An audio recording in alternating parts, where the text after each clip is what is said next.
So one thing that we stress is transparency, whether it's in our webinars, it's in, podcast episodes, when you call us on the phone and we're, walking and talking through these deals. Yep.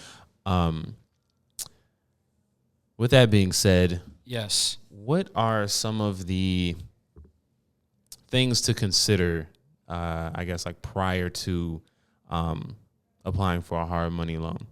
Well, I think there's a few different things to consider. The first thing to consider is, the property that you're looking at, like, what does it need, right? Is it move-in ready that you can just buy it and put a tenant in there and be ready long-term? So that's, kind of the first thing is I'd say it's almost property specific. But certainly some of the things when you're, considering taking out money, there's a few main things that you're going to want to look at. Number one is interest rates, right? We had talked about these interest rates being higher than a traditional loan. Not necessarily a bad thing. It is a little bit riskier for, the investor themselves. But, kind of getting an idea of what am I going to pay over the course of a year. So just selfishly gloating here, our loan term is 6 months.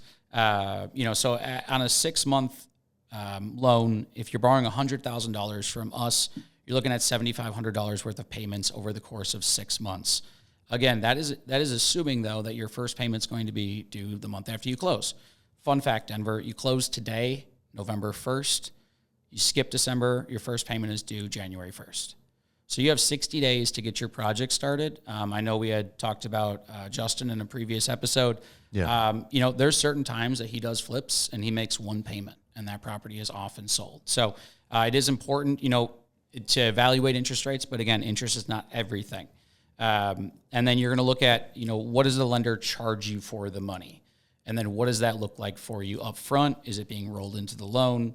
What's kind of the situation there? So they'll generally charge points. 1 point, for example, is just the equivalent of 1% of your loan. So on a $100,000 deal, 1 point, you're paying $1,000. Oftentimes points are much more than that, but just to kind of give you a comparison's sake. And then I'd say the other thing that you want to evaluate is some of the other kind of fees. And let's just talk about one in particular, and that's the appraisal. So there's kind of two different options for an appraisal. Some hard money lenders may require an appraiser to go out to the property to take photos. They're going to pull comparable sales. That process is probably 2 weeks for that appraisal. So say 8 to 10 business days. We do a desk appraisal. So we say, hey, you're buying 101 Main Street in Chicago. Yes, I am. Sends through to our team. We evaluate everything here in-house. That process is done 2 to 3 business days. So again, points, fees, interest rate, that is not everything.